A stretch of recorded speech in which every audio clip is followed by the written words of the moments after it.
Jai Baba, Chapter 15. Baba's life was magical. Even his sleeping habits were quaint. Once, Mr. Nana Sahib Dengle brought a wooden plank for Baba Sai to sleep on.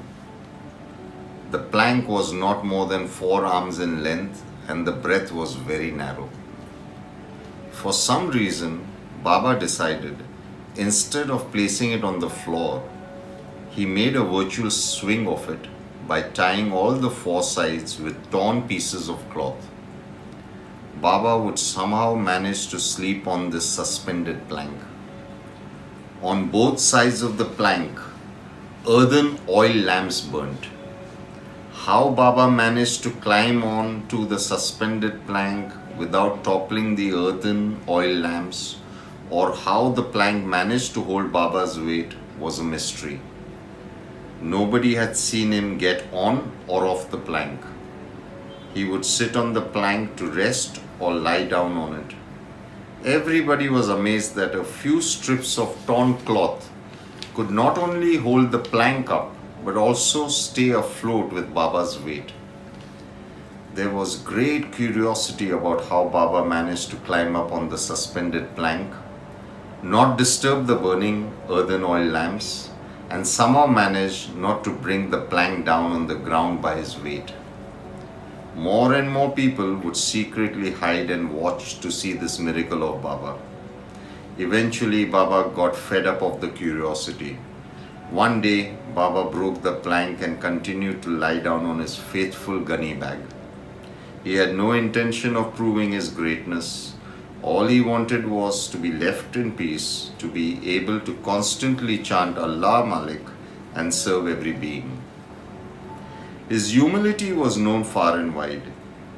He was that rare gem who told his devotees and followers with complete humility that I am your slave and I am indebted to you.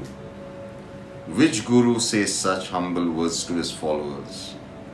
Once a man by the name of Nanavali, who took care of Baba's work, stood in front of Baba and told Baba to get up from his gunny bag as he wanted to be seated on Baba's seat. Immediately Baba got up and Nanavali sat on Baba's seat. After a while he got up and requested Baba to occupy his place. Then Nanavali prostrated himself in front of Baba and our Sai only smiled.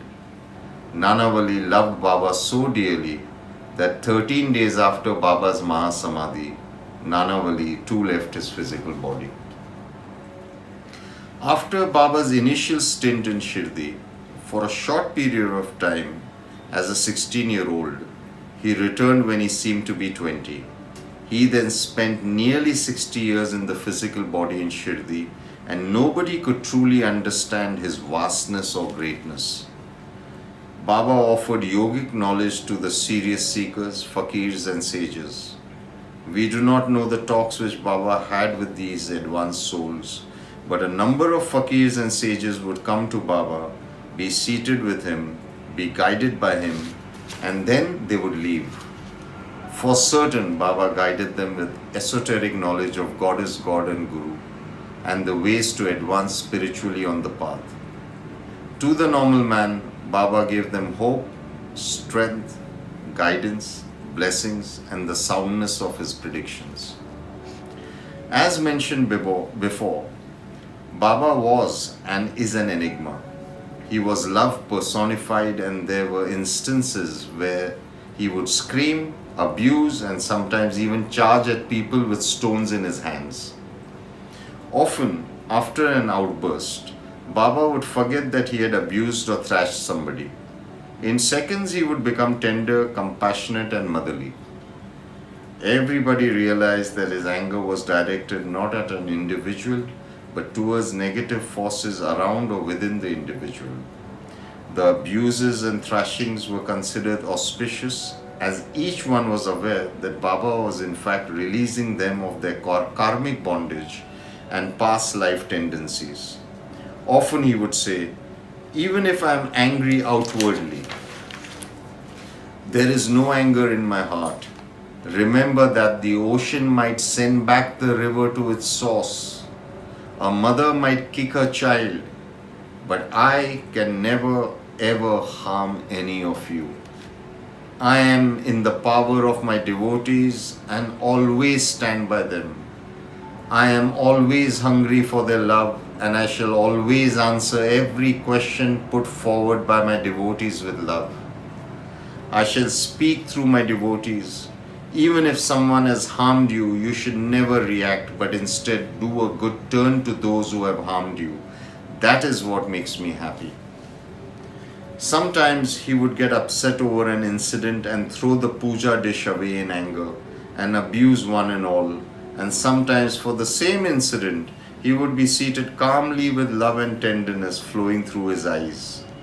Nobody could truly grasp what was going on within Baba, but all knew that Baba was calm, silent, and centered from within.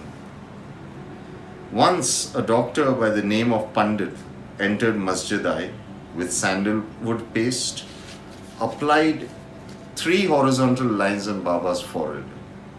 Everybody expected Baba to get furious and begin to either abuse or thrash the good doctor, as Baba did not allow anybody to smear him with sandalwood. Only Mahalsapati could smear it on Baba's throat and feet, but never on the forehead. Baba sat still and allowed Pandit to apply the sandalwood paste on his forehead and even blessed the doctor. Everybody was surprised. They inquired of Baba as to how he had allowed the doctor to apply sandalwood paste on his forehead when every other time Baba had refused his other devotees the same request. Baba smiled and said, "He treats me the same as his Guru, Raghunath Maharaj of Dhopeshwar, and he has in reality applied the paste on his master's forehead. He sees no difference between his Guru and I. Even though he thinks that I am a Muslim, not once has a doubt risen in his mind that he is a Brahmin and I am a Muslim, and therefore how can he apply sandalwood paste on my forehead? Such devotion and love I can never refuse. His love has won me over." When the others asked the doctor how come he applied sandalwood paste on Baba's forehead, he replied, "I take Baba as my Guru and have come to the realization that Baba and my Guru are one. Thus, as I apply paste on my Guru's forehead, I have applied the paste on Baba's forehead." As time passed, Baba became more lenient with his followers. He began to allow people to wave a fan to keep the flies away from him. Some were allowed to worship him by playing musical instruments in front of Sai. Some were allowed to wash his hands and feet and then apply sandalwood paste and perfume. Some were allowed to prepare food especially for him and then conclude the meal with pan, made with innumerable ingredients. Baba allowed some to apply sandalwood paste on his forehead, a pattern of 2 lines with 2 fingers, as one would apply on the Shivling, the holy Shivling. It all depended on his mood and his state of mind at the time. Baba was one with every element of nature too. Once a very powerful storm hit Shirdi. The rain was powerful, there was lightning and thunder. In a matter of minutes, Shirdi began to get flooded. Everybody began to gravitate towards Masjid-I. Yes, each one had their own goddess and god to pray to, but when things got rough, everybody gravitated towards their personal lord and master, their Sainath. They pleaded with Baba to intervene and calm the storm. After a while, Baba came out of the mosque, looked at the storm in the eye, and in a loud tone said, "Stop, enough, be calm." In a few minutes, the storm calmed down, the lightning and thunder subsided, and everything came back to normal. Once seated in Masjid-I, Baba was deep in prayer. For some reason, the sacred fire in the dhuni began to rage. The sacred fire grew stronger, began to rise higher, and nearly touched the rafts of the mosque. Those who were seated there did not know what to do. Should they disturb Baba, who was in deep prayer, or should they sit quietly? Everybody was aware that only Baba could tend to the sacred fire. They sat silently praying that the sacred fire would calm down, but it only raged further. Baba then opened his eyes, saw the raging fire, took his satka and began to bang the satka against the pillar and told the fire, "Calm down, get down." With each bang of the satka on the pillar, the sacred fire began to calm down, and in a minute or so, the sacred fire had settled down.